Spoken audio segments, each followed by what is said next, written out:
Bonjour tout le monde, dans cette vidéo aujourd'hui nous allons tester ensemble une technique astuce make-up que j'ai trouvée sur la chaîne de Smissa Deepak, la talentueuse Smissa Deepak qui propose tout le temps de super techniques et astuces maquillage pour se maquiller facilement, faire des smokies faciles, des cut crease faciles. C'est de cette même personne que j'avais tiré la vidéo dans laquelle je tente d'appliquer mon maquillage avec des embouts mousse. Je sais pas si vous avez vu cette vidéo, je vous l'accroche ici. Et bref, elle est tout le temps en train de proposer des trucs sympas à tester et j'ai vu cette vidéo qui m'a beaucoup intriguée. Je me suis dit que j'avais envie d'essayer.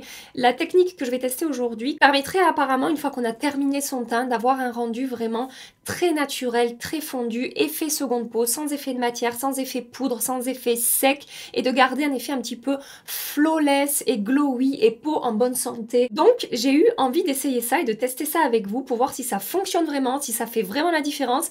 Et en fouillant un petit peu sur les réseaux sociaux, sur TikTok, sur Instagram, voilà, j'ai vu cette astuce qui était reprise quelques fois. Apparemment c'est vraiment hyper efficace, ça fonctionne super bien. Évidemment, vous trouverez non seulement la chaîne de Smissa Deepak dans la barre d'infos, puisque c'est de elle que je vais tirer cette vidéo, et je vous mets aussi le lien de sa vidéo vers cette technique, cette astuce que je vais reproduire aujourd'hui. Donc là, j'ai déjà terminé mon maquillage, hein, j'ai déjà fait les différentes étapes qu'elle présente tout au long de sa vidéo, donc je vais vous laisser avec l'application du make-up. Je vous préviens, ça va vous faire un petit choc parce que je vais plus ressembler à ça, hein, ça va pas... Je vais pas avoir la même tronche, hein, je vous préviens tout de suite, le maquillage des yeux pas fini et tout, mais bref, vous avez l'habitude hein, de me voir pas réveillée, de me voir le matin comme ça, avec la gueule enfarinée. Je vous laisse avec la Gabi du passé qui n'était pas encore réveillée quand elle a allumé sa caméra. Voilà. Alors, dans sa vidéo, elle commence par appliquer des soins. Elle applique une crème hydratante, un contour des yeux et un produit pour les lèvres. Moi, je viens tout juste de... Enfin, tout juste, non, il y a une demi-heure, je viens de finir ma routine soins.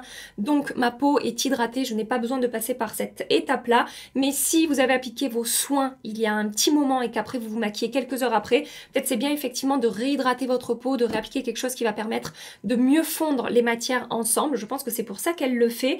Et ensuite, donc, elle va appliquer une base. Donc, elle utilise une base de la marque CoverFX qui est floutante, lissante et matifiante. Moi, je vais utiliser la Revlon Photo Ready Perfecting Primer, donc qui est ma base un petit peu chouchou du moment. Hein. Si vous avez vu mes dernières vidéos, vous le savez. Et donc cette base Revlon va faire un petit peu comme la base CoverFX qu'elle applique, c'est-à-dire que c'est ultra lissant et floutant sur ma peau. D'ailleurs, j'ai eu pas mal de retours vous concernant par rapport à cette base. Vous l'avez testée après que je vous ai dit à quel point je la trouvais géniale sur ma peau. Et j'ai eu beaucoup de retours très positifs. Voilà, donc je voulais vous le dire, je suis super contente qu'elle vous plaise autant qu'à moi. Et elle est d'une efficacité pour flouter, matifier et fixer le maquillage. Cette base, c'est assez incroyable et c'est un produit de grande surface, enfin, voilà, qui coûte autour de 15 €. On peut le choper en promo assez régulièrement. Donc je suis très contente. Voilà, j'applique ça sur ma zone T, sur les zones où je sais que je vais un petit peu briller, où j'ai besoin de lisser ma peau. Je vais éviter cette zone-là en ce moment parce que c'est... voilà, je vous l'ai dit, j'ai eu un rhume, là, j'ai encore été malade. Et en général, quand ma peau ne va pas bien, c'est ici que ça réagit. Et donc j'ai des zones un petit peu sèches là. Donc voilà, je vais pas appliquer de base lissante ou floutante sur cette zone-là. J'aurais même plutôt tendance à appliquer un truc un petit peu plus hydratant. Je vais appliquer ma base Gucci. Et dans sa vidéo, elle explique un petit peu que d'appliquer une base comme ça, j'en mets un tout petit peu quand même sur mon menton ici au milieu, que d'appliquer une base comme ça, floutante et lissante et qui va préparer votre peau au maquillage, ça aide à éviter que le fond de teint file ou marque les petits plis ou les petites rides qu'on peut avoir. Par exemple, quand je souris, moi j'ai des petits plis ici. Quand je n'applique pas de base, forcément ça file un petit peu plus que quand j'applique une base, donc c'est pour ça que c'est important d'appliquer ce genre de produit avant. Donc comme je vous ai dit, je vais appliquer ma base Gucci, c'est le sérum de beauté fluide soyeux. Il m'arrive un truc encore, ça fait 2 fois que ça m'arrive, je commence à en avoir marre de moi-même. Je vous avais raconté que j'ai perdu 3 flacons de ma base Original Skin de chez Origins. Je pense que quand j'ai déménagé, j'ai balancé les 3 flacons à la poubelle. Je n'ai pas réussi depuis 2 mois et demi, 3 mois maintenant à remettre la main sur ces produits. Donc je pense qu'ils ont fini aux ordures. Et lors de la dernière journée Gold, j'ai racheté ma base de chez Gucci puisque je vous avais dit que j'arrivais au bout là. Vraiment, il doit me rester 3 pompes dans le truc. J'ai voulu la ressortir justement parce que vraiment j'arrive à la fin et j'ai trouvé l'emballage vide dans mes tiroirs où je mets mon backup de produits que je rachète parce que j'adore et je n'ai pas retrouvé le flacon neuf. Je sais pas où il est. J'ai tout fouillé, j'ai tout vidé.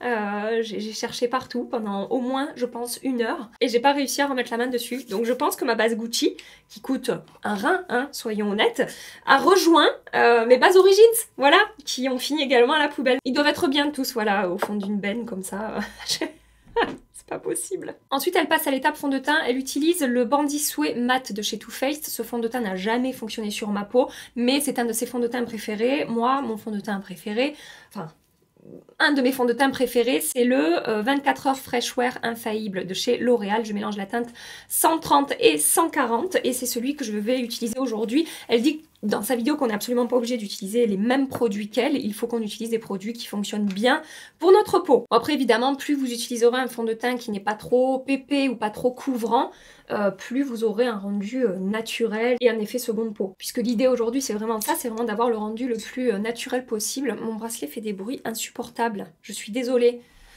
Bref, voilà, donc j'applique ça sur tout mon visage.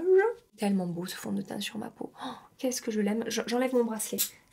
Ça va me faire péter un plomb. C'est pas possible. Vous avez vu cette patience que j'ai? C'est incroyable. Hein. Alors pour l'instant, vous devez être en train de vous dire non mais il n'y a rien de particulier là dans ta manière de te maquiller. Non, je vous l'accorde. Pour l'instant, franchement, ça change pas beaucoup de ce que j'ai l'habitude de faire. Mais c'est après que ça arrive. Soyez patient. Ne soyez pas comme moi. Patienter un petit peu. Elle passe ensuite à l'anti-cerne. Je vais utiliser le Lancôme Teint Idol Ultra Wear All Over Concealer en teinte 250 025. Et là, donc elle en applique un petit peu sur sa zone T et tout. Moi, je vais rester avec mon anti-cerne sur mes cernes. Avec ce qui reste sur mon éponge, peut-être je viendrai tapoter à la fin par-dessus ma rougeur là.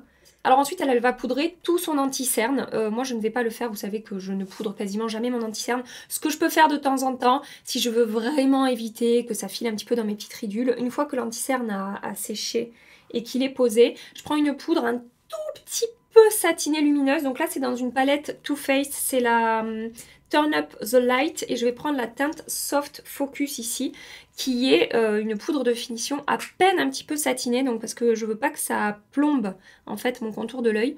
Et je vais juste déposer la poudre sur mes petites ridules où je veux pas que ça bouge. C'est le pinceau 231 de chez Zoeva. Voilà, ça c'est ma petite technique si vraiment je veux prendre le temps de fixer mon anti-cerne, mais franchement je le fais pas tout le temps. Alors c'est maintenant que tout va se jouer. Déjà elle dit d'attendre 5 minutes que le fond de teint se fixe sur la peau et sèche un petit peu. Et la star de cette vidéo, vous savez ce que c'est?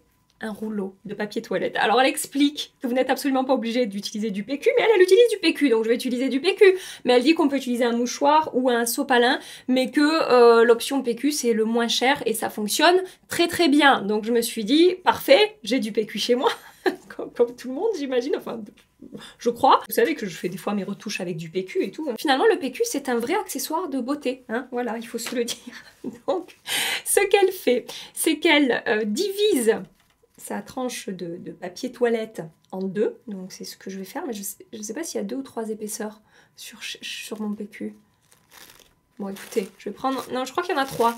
Bon, je vais prendre je vais prendre le plus fin qui est ici. Elle commence par déposer en fait le papier toilette comme ça sur sa peau pour absorber l'excédent de fond de teint. Et elle dit normalement tout ce dont vous avez besoin sur votre peau à sécher et c'est déjà fixé sur votre peau, le papier toilette va retirer l'excédent de fond de teint qui pourrait causer un effet un petit peu cakey ou épais au cours de la journée. Alors ça c'est une astuce que je connaissais déjà de Wayne Goss. Je l'avais déjà, enfin je crois que même je vous l'avais déjà présenté cette astuce de tapoter du papier absorbant comme ça par-dessus votre fond de teint avant de commencer à poudrer et tout. Et on le voit hein, sur le papier toilette, il y a quand même, voilà, ça retire quand même pas mal de produits. Donc écoutez, je fais tout mon teint comme ça. Et donc ensuite elle va appliquer sa poudre. Elle explique qu'il faut prendre un pinceau qui ne soit pas trop mou. Vous voyez, les poils ne se plient pas, ne se tordent pas. Quand je l'appuie comme ça sur ma main, et elle dit qu'il faut que voilà, les poils restent droits quand on fait ça. Si vous prenez un pinceau avec des poils trop mous, comme par exemple, je sais pas, celui de chez Smashbox là, les poils vont s'écraser et ça va mal déposer la poudre avec la technique qu'elle va utiliser, toujours avec le PQ, hein, je vous préviens. Comme poudre, je vais utiliser la Shape Tape Setting Powder de chez Tarte, qui est ma poudre préférée. séparé de toute ma collection. Elle prend la deuxième partie du papier toilette qu'elle a séparé en deux. Et ce qu'elle va faire, c'est qu'elle va prélever de la poudre, mais pas trop non plus. Elle dit qu'il en faut pas beaucoup. Donc je tapote l'excédent comme ça. Enfin, je remplis mon pinceau, mais je tapote l'excédent. Je fais en sorte qu'il y en ait partout, en fait, mais qu'il n'y en ait pas trop non plus sur le pinceau. Et donc, avec sa feuille de papier toilette, elle va déposer comme ça le papier sur son visage et elle va presser la poudre par-dessus le papier toilette. Et apparemment, ça va permettre de diffuser très légèrement la poudre, de ne pas appliquer trop de produits et de garder un fini hyper naturel avec un effet seconde peau, même une fois qu'on a poudré son teint. Est-ce que ça va vraiment marcher? Je suis vraiment curieuse de voir comment ça va se comporter. Je vais peut-être pas assez tapoter mon pinceau. Et donc elle fait ça sur tout son visage. Et alors ça, c'est une technique aussi que vous pouvez faire, elle le dit dans sa vidéo, mais c'est pareil, je la connaissais déjà cette technique. C'est une technique que vous pouvez faire pour fixer un rouge à lèvres crème. Une fois que vous avez appliqué votre rouge à lèvres, vous mettez un papier comme ça aussi que vous avez dédoublé de papier toilette ou de mouchoir et vous tapotez de la poudre par-dessus comme ça et ça permet de rendre un rouge à lèvres beaucoup plus longue tenue en fait. Donc je vais continuer à faire mon petit trafic. Je vais le faire que sur la première moitié de mon visage, voir si vraiment je vois une différence au niveau de la matité, etc. Oui, ça a l'air de fonctionner, hein. C'est plus mat de ce côté que de ce côté. Je sais pas si vous le verrez à la caméra, mais moi je vois la différence. Je vois qu'effectivement ça applique de la poudre, quoi, hein. La poudre passe au travers du papier toilette, mais j'imagine voilà, que ça permet effectivement de diffuser la poudre et de l'appliquer beaucoup plus en légèreté que si je l'avais appliqué directement avec mon pinceau ou mon éponge sur ma peau comme je fais habituellement, quoi. Ouais, c'est vrai, au moment de l'application, je vois que c'est hyper naturel, c'est-à-dire que oui, c'est velouté, donc c'est poudré, mais ça reste complètement imperceptible sur la peau, et c'est vrai que quand je poudre directement avec mon éponge, même si j'adore ma poudre tarte et que je la trouve hyper naturelle, bah là je trouve effectivement que c'est encore plus fin et imperceptible que d'habitude.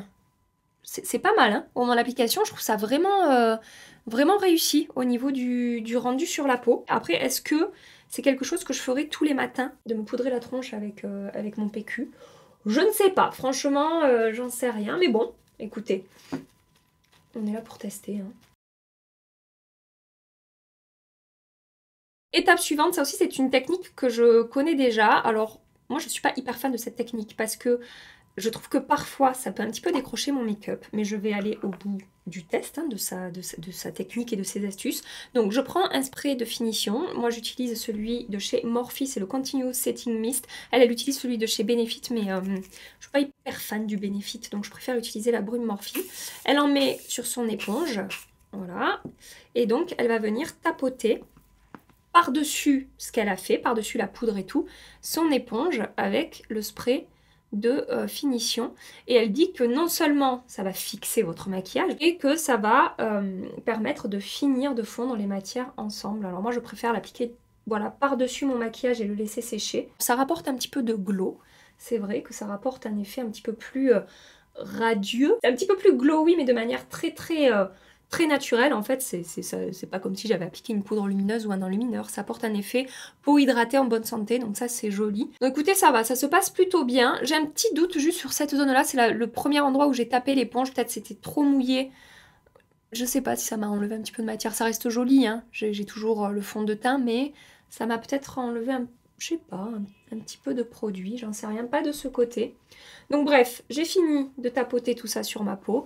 Effectivement, j'ai un effet, comme je vous ai dit, lumineux, un effet assez seconde peau, pas d'effet de matière, on voit pas d'effet poudre ou d'effet sec sur ma peau. Donc de ce côté-là, ça a bien marché. À partir de là, elle dit que les différentes étapes de sa technique sont terminées et qu'elle finit son maquillage. Donc elle applique, je sais pas, elle fait son maquillage des yeux, ses sourcils et tout. Donc moi aussi, je vais finir un petit peu mon maquillage, je vais appliquer un petit peu de blush bronzer, finir mon maquillage des yeux et je reviens avec vous. J'ai terminé mon maquillage. Ce que je remarque effectivement, c'est que mon teint est un petit peu plus glowy, comme je vous ai dit, que d'habitude quand j'applique la poudre directement sur ma peau. Le rendu est effectivement pour l'instant très naturel. Ça me fait un effet peau en bonne santé, hydratée. J'ai pas du tout d'effet sec et d'effet poudreux sur la peau. Après, je vous avoue que quand par exemple, une fois que j'ai poudré mon teint, j'applique la brume Morphe par-dessus, ça a tendance à très bien fondre les matières ensemble et je n'ai pas non plus forcément d'effet poudré sur la peau. Mais là, globalement, c'est quand même un petit peu plus glowy et peut-être je sais pas, un petit peu plus fondu, naturel sur la peau. À voir comment est-ce que ça va évoluer. J'ai la peau mixte, j'ai utilisé des produits que je connais très très bien, qui se comportent bien sur ma peau. Donc il me semble que dans sa vidéo, donc elle fait des points au cours de la journée pour montrer l'évolution du make-up. Elle dit que forcément elle brille un petit peu puisqu'elle n'a pas fixé avec beaucoup de poudre comme d'habitude. Donc peut-être que je vais briller aussi un petit peu plus que d'habitude, mais après au niveau du rendu sur la peau, voilà, je vous montre que quand même tout est fondu. Et tout est pour l'instant assez naturel au niveau de l'aspect de ma peau. Écoutez, je reviens ce soir en fin de journée pour vous montrer l'évolution de mon make-up. Je vous fais des bisous et je vous dis à tout de suite pour vous. À ce soir pour moi. Je porte le maquillage depuis plus de 9 heures, je n'ai pas fait de retouche, j'ai la peau mixte. Je vous avoue que je brille quand même bien plus que quand je fais ma technique d'appliquer ma poudre à l'éponge en fait. Sur le front, je brille énormément, sachant que j'ai utilisé des produits que je connais et je sais que en temps normal, je ne brille pas autant que ça. Voilà, donc je brille beaucoup sur le front, beaucoup sur le menton, un petit peu sur les ailes du nez, bon sachant que je me suis quand même mouchée quelques fois dans la journée encore. Du coup ça a absorbé un petit peu le sébum je pense sur cette zone là avec le mouchoir.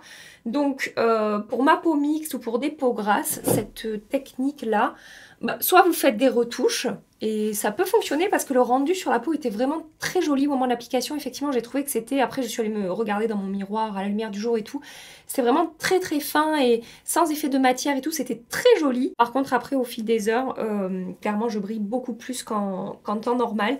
Donc si vous avez la peau sèche ou des plaques de sécheresse, ça peut peut-être être une option pour avoir un effet plus naturel, ne pas trop marquer vos zones de sécheresse avec la poudre parce que ça en dépose une petite quantité, ça va fixer votre maquillage. Après au niveau des effets de matière, laissez-moi vérifier ce que ça donne, mais je crois que j'ai vu sur tout mon visage, c'est très, ouais, c'est super super fin quand même. Ça reste vraiment très joli, très fin sur les zones où je ne brille pas. Et bon, comme 9 fois sur 10 en ce moment, j'ai quand même un petit peu d'effet de matière sur le contour de ma bouche. Mais c'est tout le temps ça quand je suis malade. Je suis désolée de répéter que je suis malade, mais c'est vrai que ça me fait galérer au niveau de ma peau à chaque fois. Et c'est tout le temps comme ça que ça se traduit en fait. Vous voyez ma peau qui galère, c'est le contour de ma bouche là en dessous qui me fait un petit peu d'effet de matière. Après voilà, ouais, sur le reste du visage, c'est vrai que c'est hyper fin. Sur mes petites imperfections ici, ça n'avait pas marqué. Vous savez, des fois quand on applique de la poudre sur des boutons ou quoi, ça peut faire un petit peu sec. Là, ça n'était pas le cas. Donc je pense qu'il y a quand même des côtés positifs à retenir par rapport à cette technique, à cette astuce, par rapport à votre type de peau, peut-être selon les zones où vous allez poudrer, si vous avez des zones un petit peu plus critiques que d'autres. Maintenant, est-ce que c'est voilà, quelque chose que je vais intégrer à ma routine tout le temps? Non, absolument pas, en fait. Je ne pense pas. Voilà, je trouve pas non plus que ce soit miraculeux ou que ça ait complètement changé la donne. Voilà ce que je voulais vous dire par rapport à cette technique make-up. N'hésitez pas à me donner votre avis en commentaire, me dire ce que vous en pensez. Est-ce que vous avez déjà testé? Est-ce que vous l'aviez vu passer un petit peu sur les réseaux? Est-ce que c'est quelque chose que vous avez envie de tester ou pas par rapport à votre type de peau? Voilà, écoutez, je crois que c'est tout ce que j'ai à vous dire ce soir par rapport à ce que j'ai pu observer après sur les yeux. Comme je vous ai dit dans ma vidéo précédente, ces ombres à paupières tiennent vraiment super bien. J'espère que cette vidéo vous a plu, j'espère que vous avez passé un agréable petit moment avec moi. Si c'est le cas, pensez à liker cette vidéo avant de partir, vous abonner si vous voulez continuer les aventures avec nous. Et en attendant ma prochaine vidéo, je vous fais des milliards et des milliards de bisous. Moi, prenez soin de vous et à très bientôt. Bye bye.